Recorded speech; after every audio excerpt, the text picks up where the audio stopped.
सदगुरु महाराज की जय।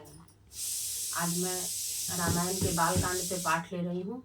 इसमें गोस्वामी तुलसीदास जी ने भगवान राम के अनंत गुणों का वर्णन किया है और सन 1631 ईस्वी में उन्होंने रामायण का रचना जो किए थे उसी का वर्णन चौपाई के माध्यम से उन्होंने दर्शाया है।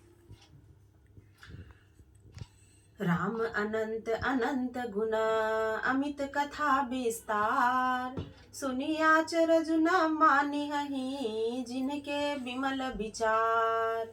श्री राम जी अनंत हैं, उनके गुण भी अनंत हैं, उनकी कथाओं का विस्तार भी असीम है। अतएव जिनके विचार निर्मल है वे इस कथा को सुनकर आश्चर्य नहीं मानेंगे। यही विधि सब संशय करी दूरी, सिर धरि गुरुपद पंकज धूरी। पुनि सब ही बिनवाऊ कर जोरी, करत कथा जहि लाग न खोरी। इस प्रकार सब संदेहों को दूर करके और श्री गुरु जी के चरण कमलों की रज को सिर पर धारण करके मैं पुनः हाथ जोड़कर सबकी विनती करता हूँ, जिससे कथा की रचना में कोई दोष स्पर्श न कर पावे।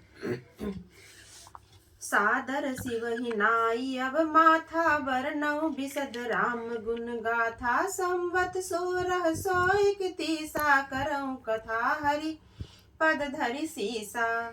अब मैं आदर पूर्वक श्री शिव जी को सिर नवाकर श्री रामचंद्र जी के गुणों की निर्मल कथा कहता हूँ।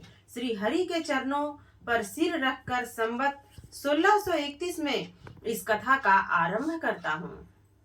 नवमी भौम बार मधुमासा, अवधपुरी यह चरित प्रकाशा। जहि दिन राम जन्म श्रुति गावहि, तीरथ सकल तहाँ चली आवहि। चैत्र मास की नवमी तिथि मंगलवार को श्री अयोध्या जी में यह चरित्र प्रकाशित हुआ। जिस दिन श्री राम जी का जन्म होता है, वेद कहते हैं उस दिन सारे तीर्थ वहां अयोध्या जी में चले आते हैं। असुर नाग खग नर मुनि देवा, आई करहि रघुनायक सेवा। जन्म महोत्सव रचहि सुजाना, करहि राम कल कीरति गाना। असुर नाग पक्षी मनुष्य मुनि और देवता सब अयोध्या जी में आकर श्री रघुनाथ जी की सेवा करते हैं। बुद्धिमान लोग जन्म का महोत्सव मनाते हैं और श्री राम जी की सुंदर कीर्ति का गान करते हैं। मज्जहि सज्जन वृंद बहु, पावन सरजू नीर। जपहि राम धरि ध्यान उर, सुंदर श्याम शरीर।